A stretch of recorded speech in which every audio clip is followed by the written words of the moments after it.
Hello and welcome back. Let's talk about an interesting integration technique called partial fractions.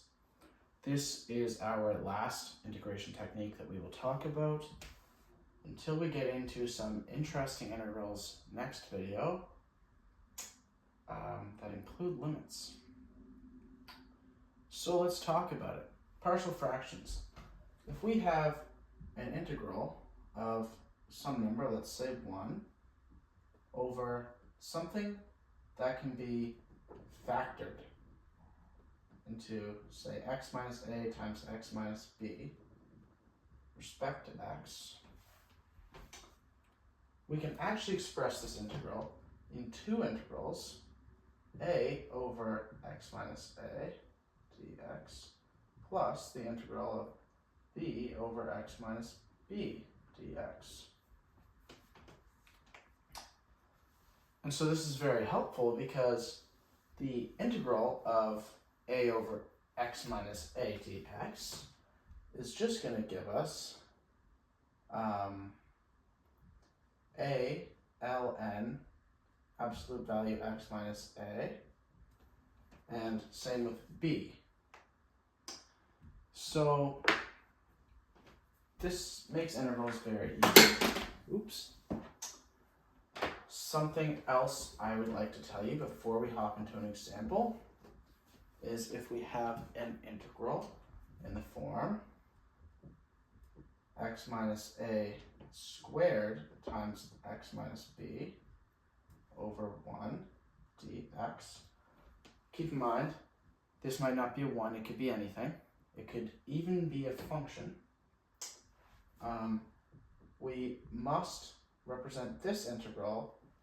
Notice the x minus a is squared. We have to make this ax plus b up top over x minus a squared plus the integral of c over, plus the integral of c over x minus b dx. So as the power on the bottom increases, we add more terms on top. So let's hop into an example. I have one written down. The example is the integral 1 over x squared minus 4 dx. And so how we can represent this integral now is the integral of x plus 2 times x minus 2. As we know, our difference of squares. And so what this now gives us is the ability to turn this into two different integrals, making it much easier. This is going to equal the integral of a over x plus 2 dx plus the integral of b over x minus 2 dx. Now you might ask me, how do we find a and b? Well, it's actually quite simple. We can set the inside of this integral equal to the inside of both of these integrals, since if we just differentiate both sides, we're going to get that. And so now we've got 1 over x plus 2 times x minus 2 equals a over x plus 2 plus b over x minus 2. So quite simple. Now, what if we try to get rid of these? Well, if we just times a by x minus 2 and b by x plus 2, we'll be able to get rid of the denominators, and we'll simply have a times x minus 2 plus b times x plus 2 equals 1. Now, this still might seem pretty confusing to some people. Well, what we can do is we can let x equal some value that will get rid of a or b. So let's say x equals 2. Well, that gets rid of this term.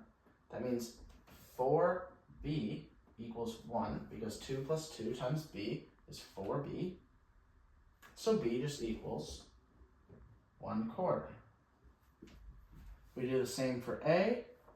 We'll say x equals -2. b is times by 0. a times -4 equals 1. a equals -1/4. Work that out for yourself, but I think some of us might be able to see that just by looking at it. So what does this tell us now? Well, let's substitute. A is -1/4. So let's just do this. Let's bring it outside. -1/4.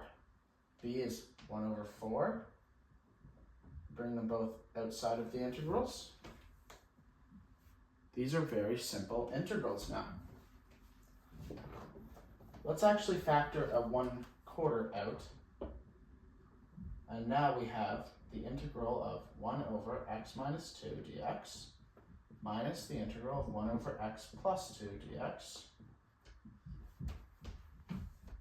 Simple.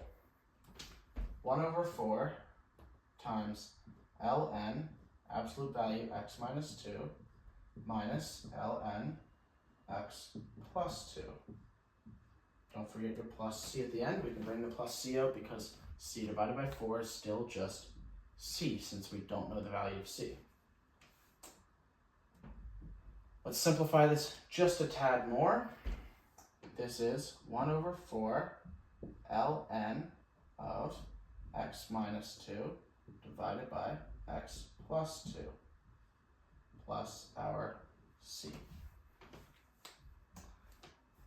And now, I do apologize. I would show you one where we have a x plus 2 squared, say, on the bottom, but those do become very complicated, very long problems, and it would drag out this video a lot. I encourage you guys to find other practice problems online. I'm sure you'll be able to find some. Thanks for watching this video. I'll catch you in the next one.